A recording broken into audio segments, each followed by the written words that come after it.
आज की इस बड़ी अपडेट में कुवैत और पूरे गल्फ रीजन से लगातार बड़ी खबरें सामने आ रही हैं और हालात अभी भी तनावपूर्ण बने हुए हैं।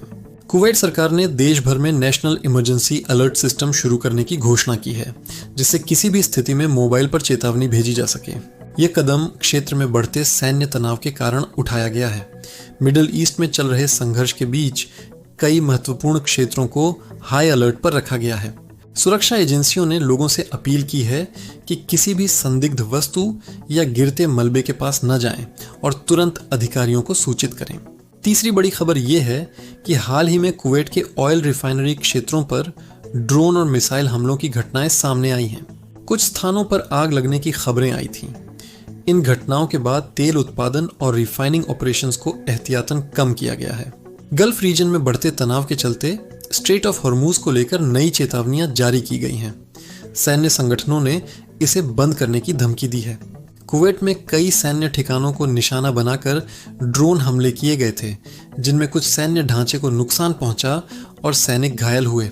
कुवैत इंटरनेशनल एयरपोर्ट पर भी पहले ड्रोन हमले हुए थे, जिससे कुछ समय के लिए उड़ानों पर असर पड़ा और सुरक्षा को मजबूत किया गया। कुवैत सरकार ने कुछ संदिग्ध व्यक्तियों को गिरफ्तार किया है, जिन पर बाहरी संगठनों से जुड़े होने का शक जताया गया है। जांच अभी जारी है।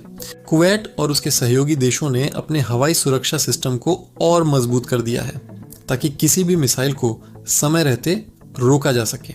कुवैत में कुछ तेल टैंकरों के पास समुद्री क्षेत्र में धमाके की घटनाएं भी सामने आई थीं, जिससे तेल रिसाव की स्थिति पैदा हुई।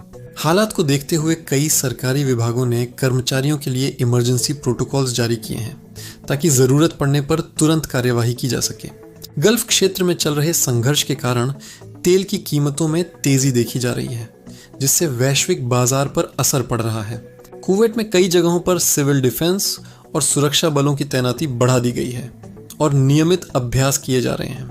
लोगों को इमरजेंसी सायरन और अलर्ट सिस्टम्स के बारे में जागरूक करने के लिए अभियान चलाया जा रहा है। नेशनल इमरजेंसी अलर्ट सिस्टम को मोबाइल ब्रॉडकास्टिंग तकनीक के जरिए लागू किया गया है, जिससे देश भर में तुरंत संदेश पहुंच सके। गल्फ देशों ने एक साथ मिलकर सुरक्षा सहयोग बढ़ाने का फैसला लिया है, ताकि क्षेत्र में स्थिरता बनाए रखी जा सके। तनाव के बीच कुवैत में वेस्ट एशिया U20 चैंपियनशिप का आयोजन भी शुरू हुआ है, जिसमें कई देशों की टीमें हिस्सा ले रही हैं। हाल के दिनों में एयर डिफेंस सिस्टम्स ने इनकमिंग ड्रोन्स को हवा में ही मार गिराया, जिससे बड़े नुकसान को टाला जा सका। कुवैत में लोगों को अफवाहों से बचने और केवल आधिकारिक जानकारी पर भरोसा करने की सलाह दी गई है। ईद उल फितर हाल ही में मनाई गई है, जिसके बाद भी सुरक्षा सतर्कता जारी रखी गई है।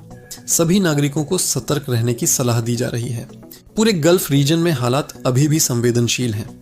नागरिकों को सतर्क रहने और आधिकारिक निर्देशों का पालन करने की सलाह दी जा रही है।